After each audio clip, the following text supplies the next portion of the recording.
Za vsakega uporabnika topografske karte je pomembno, da zna izmeriti, sporočiti, določiti in prebrati točke ter območja na karti v nedvoumni, enotni in razumljivi obliki. Temeljni pogoj za nemoteno delo je uporaba istega sistema in iste karte v enakem merilu. Naša prva naloga je izmeriti točko na topografski karti. Zato uporabimo pravokotno koordinatno mrežo, kjer preberemo kvadrat, v katerem leži objekt. Najprej navedemo vzhodno koordinatno smer y in nato severno x.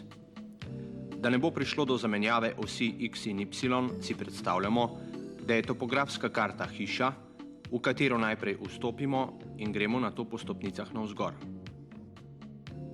Kvadrat preberemo levo in spodaj. V našem primeru je torej objekt v območju 0, 6, 2, 5. Če je objekt dobro prepoznaven, navedemo še ime in nadmorsko višino, torej 0, 6, 2, 5, Mohor, 1847 metrov. Za bolj natančno in obenem hitro merjenje točk uporabimo različne vrste koordinatomerov.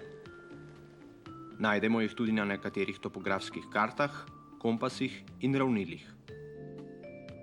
Zelo priročni so koordinatomeri skupaj s kotomerom v stopinjski in tisočinski razdelitvi na prozornih plastičnih folijah. Koordinatomer postavimo ob spodnjo črto kvadrata in ga premaknemo, dokler z navpično osjo ne pokrijemo objekta. Razdaljo preberemo na 10 metrov natančno, najprej vzhodno smer 0, 6, 3, 6 in nato severno 2, 5, 3, 4. S 25 smo označili kilometre in s 34 340 metrov. Uporabljamo vedno enako število mest za vzhod in sever.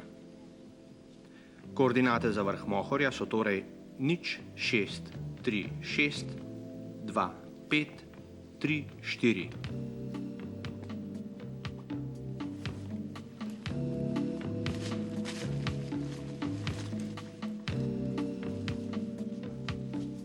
Drug način določanja točke je s pomočjo orientirja, smeri in razdalje. Tega uporabljamo v primerih, ko delujemo dlje časa na istem območju, na primer na opazovalnicah in podobno. Najprej se dogovorimo za orientir, ki bo naša osnovna točka na karti. Če delamo na širšem območju, si jih lahko določimo tudi več. Če želimo določiti točko A, je postopek naslednji. V orientir 1 zapičimo z buciko ali iglo sredino kotomera in začetek merila za merjenje razdalje. Potem poravnamo kotomer s severom, tako da je rob kotomera vzporeden s koordinatno mrežo. Na koncu potegnemo merilo do točke A in sedaj lahko preberemo najprej azimut v stopinjah ali tisočinkah. V stopinjah je 338 in tisočinkah 60 nič nič. Sledi še razdalja 12,6 cm, kar pomeni na karti v merilu 1 proti 25 3150 metrov.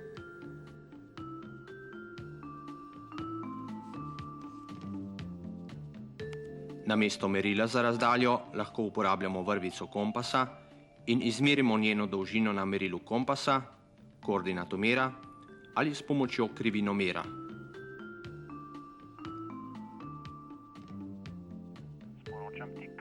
Na koncu si še enkrat oglejmo, kako poteka postopek določanja točke s pomočjo znanih koordinat.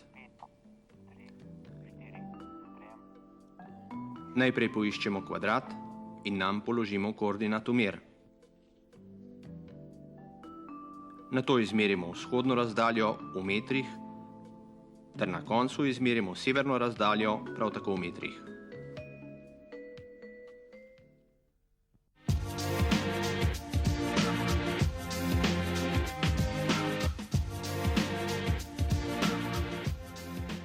Skrivnost uspeha orientacije na neznanem terenu s pomočjo karte in kompasa je, da znamo določiti smer in oceniti razdaljo do cilja v naravi, ter da znamo brati topografsko karto. Ena zahtevnejših oblik je orientacija v brezpotju in na nepreglednem terenu, kjer pridejo do izraza izkušnje pri delu s karto in kompasom. Star način, ko smo karto najprej orientirali proti severu in nato določili smer gibanja, je za terensko delo zamuden. S kompasom, ki ima prozorno vetrovnico, je ta postopek bolj enostaven, predvsem pa hitrejši, zato si ga oglejmo nekoliko bolj podrobno. Če hočemo določiti smer od točke A, kjer se nahajamo, do točke B, kjer je naš cilj, poravnamo rob kompasa med obema točkama v smeri pohoda. Z merilom ob strani spotoma določimo razdaljo med točkama. Nato vetrovnico vrtimo toliko časa, da vzporednice v vetrovnici poravnamo s poldnevnikom na karti. Rdeča puščica je obrnjena proti zgornjemu robu karte, vendar se še ne ujema z dejanskim severom. Da bomo to dosegli, vrtimo karto in kompas toliko časa, da magnetna igla pokrije rdečo puščico. S tem smo orientirali karto, obenem pa določili azimut in smer naše poti preko vizirja. Naj še enkrat na kratko ponovim. Rob kompasa poravnamo med točki A in B, na robu preberemo razdaljo do cilja, vetrovnico zavrtimo, da se vzporednice poravnajo s poldnevnikom na karti in zavrtimo kompas, da se magnetna igla pokrije z rdečo puščico. Tak način orientiranja s kompasom in karto za terensko delo je veliko hitrejši, pa vendar dovolj natančen.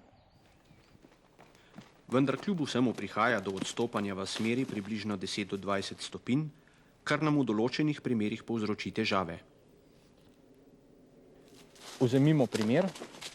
Naš cilj je križišče poti v gozdu, do katerega želimo priti po brezpotju.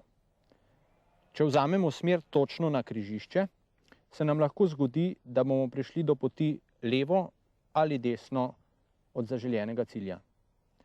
Zato je bolje, da namenoma skrenemo desno in ob prihodu na pot nam bo jasno, da je križišče na levi strani. Na hribovitem terenu nam hoja zgolj po azimutu pobere ogromno moči in časa zaradi vzpenjanja na vrhove, poleg tega pa lahko naletimo na neprehodne predele. Tukaj lahko uporabimo tehniko sledenja izohipsi. To pomeni, da se gibljemo na isti nadmorski višini in obidemo vzpetine. Smer določena s kompasom nam je samo splošno vodilo. Druga možnost na težavnem terenu je tako imenovano sledenje niti. To je lahko potok, grapa, greben ali poti. Skratka, reljefna značilnost, ki nam pomaga na poti do cilja. Če nas nit ne pripelje do cilja, si izberemo takšno, da nas bo pripeljala vsaj zelo blizu, preostanek poti pa zaupamo kompasu. Preden gre za res, je priporočljivo, da se v orientaciji po brezpotju preizkusimo v manjših gozdovih, ker se bomo znašli tudi, če nam ne gre po načrtih. Na začetku izberemo orientacijske točke dovolj blizu, da z iskanjem ne bomo imeli težav. Razdaljo povečujemo glede na naše izkušnje in zahtevnost terena. Prav tako povečujemo hitrost gibanja, kajti ko smo utrujeni, se pokažejo pomanjkljivosti, ki se nam sicer zdijo nemogoče. Pri orientaciji nikoli ne moremo vedeti za vse dejavnike, kot so težaven teren, gosta poraščenost in druge ovire, ki nam lahko povzročajo težave. Čim več izkušenj na neznanem terenu so najboljša šola, za vsakega vojaka pa pogoj, da sploh lahko opravi nalogo.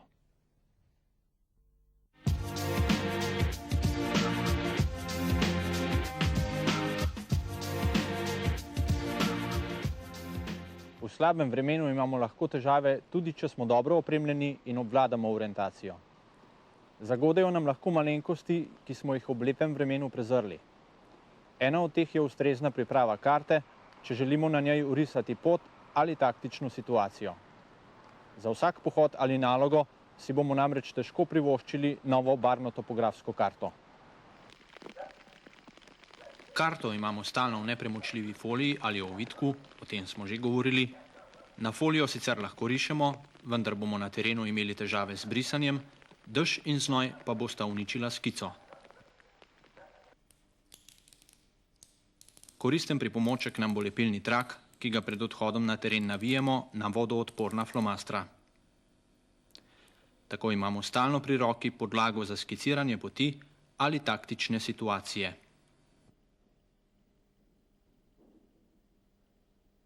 Preko skice na to nalepimo še en lepilni trak kot zaščito pred vlago. Ob spremembi taktične situacije pa preprosto odlepimo lepilne trakove in izdelamo novo skico.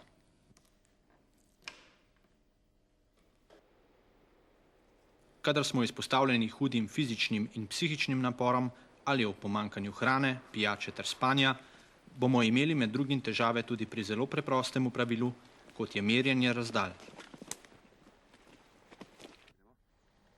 Da si delo olajšamo, uporabimo trikotnik za preračunavanje. Če želimo na primer določiti dejansko razdaljo v naravi s pomočjo topografske karte, pokrijemo črko N in dobimo formulo za izračun. Na isti način pridemo tudi do ostalih podatkov. Ponoči in v megli merimo razdaljo s parnimi koraki. S pomočjo tabele določimo število parnih korakov preko dolžine parnega koraka in razdalje, ki smo jo izmerili na topografski karti. V zadnjem času imamo kompase v takšni ali drugačni obliki že kar na ročni uri. Z nekaj vaje tudi ti omogočajo zanesljivo orientacijo v naravi. Kdor je veliko v naravi v vseh vremenskih razmerah, ima ročni kompas stalno pri sebi. Zato si oglejmo enega od načinov uporabe skupaj s topografsko karto. Ročno uro položimo na topografsko karto v smeri našega pohoda tako, da je kompas na koordinati smer sever-jug. S karto in kompasom, ki jo držimo v višini prsi, se obračamo toliko časa, da magnetna igla pokrije poldnevnik. V tem trenutku nam magnetna igla kaže smer sever-jug, jermenček pa smer našega pohoda. Ta način seveda ni najbolj natančen in je primeren za bolj izurjene in še to na krajših razdaljah. Na pohodih v bojni situaciji, še posebej po noči, pri vodenju ne moremo ves čas gledati topografske karte. Zato si smer pohoda predhodno orišemo po krajših etapah. V nočnem času se zaradi lastne varnosti na vsaki etapi pokrijemo s pelerino in si natančno ogledamo karto ter določimo smer. Med etapami na to hodimo po spominu s pomočjo kompasa. Ker je zato potrebno veliko vaje, takšen način orientacije urimo najprej v dnevnih pogojih. Na vsaki točki je pritrjen samo del topografske karte, ki si jo ogledamo in nato pustimo na točki. Izurjen poveljnik oddelka, voda in tudi čete, še posebej v gorskih enotah, se mora znati orientirati hitro, z minimalno opreme v vseh pogojih. Še tako dobra taktična izurjenost in opremljenost nam ne pomaga, če se izgubimo že na poti do tja, kjer naj bi nalogo izvedli.